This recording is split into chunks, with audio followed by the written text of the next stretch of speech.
سکتا۔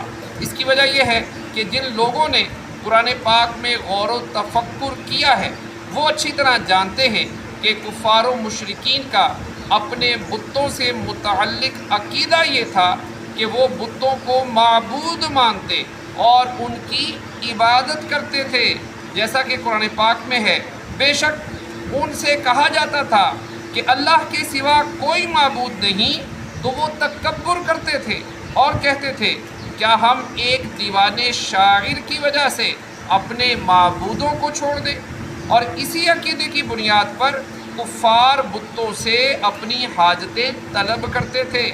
اور آج بھی کسی انسان یا غیر انسان، زندہ یا مردہ کو معبود مان کر اس کی عبادت کرنا، اسے دور یا نزدیک سے پکارنا شرک ہے۔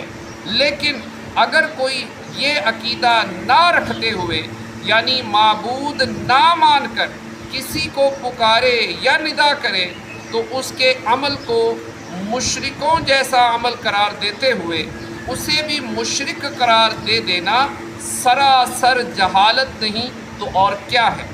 جو پکارنا یا ندا کرنا شرک ہے وہ ہر حال میں شرک ہے، چاہے انسان سے ہو یا غیر انسان سے، زندہ سے ہو یا فوت شدہ سے، دور سے ہو یا نزدیک سے۔ اور جو ندا شرک نہیں وہ کسی بھی حال میں شرک نہیں۔ ندا یا سوال کے شرک ہونے کا دار و مدار پکارنے والے کے عقیدے پر ہے۔ اگر وہ معبود اور خدا مان کر پکارتا ہے تو یہ شرک ہے، اب چاہے دور سے پکارے یا نزدیک سے، زندہ کو پکارے یا فوت شدہ کو۔ اور اگر اس کا یہ عقیدہ نہیں تو شرک ہرگز نہیں۔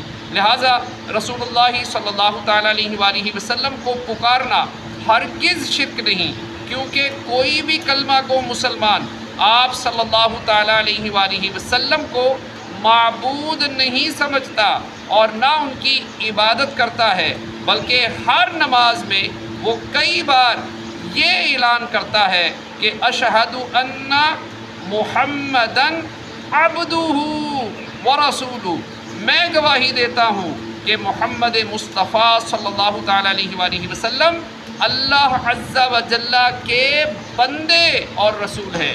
یوں ہی اللہ تعالیٰ کے نیک بندوں کو پکارنے والا، ان سے سوال کرنے والا، انہیں معبود سمجھ کر ہرگز نہیں پکارتا، بلکہ اللہ تعالیٰ کا بندہ سمجھ کر اور اللہ تعالیٰ کی عطا سے پکار سننے والا جان کر پکارتا ہے۔ لہٰذا اس کا یہ عمل بھی ہرگز شرک نہیں۔ اللہ پاک کی بارگاہ میں دعا ہے جو پڑھا سنا ہمیں عمل کی توفیق عطا فرمائے، آمین۔ بجاہ خاتم النبیین صلی اللہ تعالیٰ علیہ وآلہ وسلم اجمعین۔ صلو علی الحبیب صلی اللہ تعالیٰ علیہ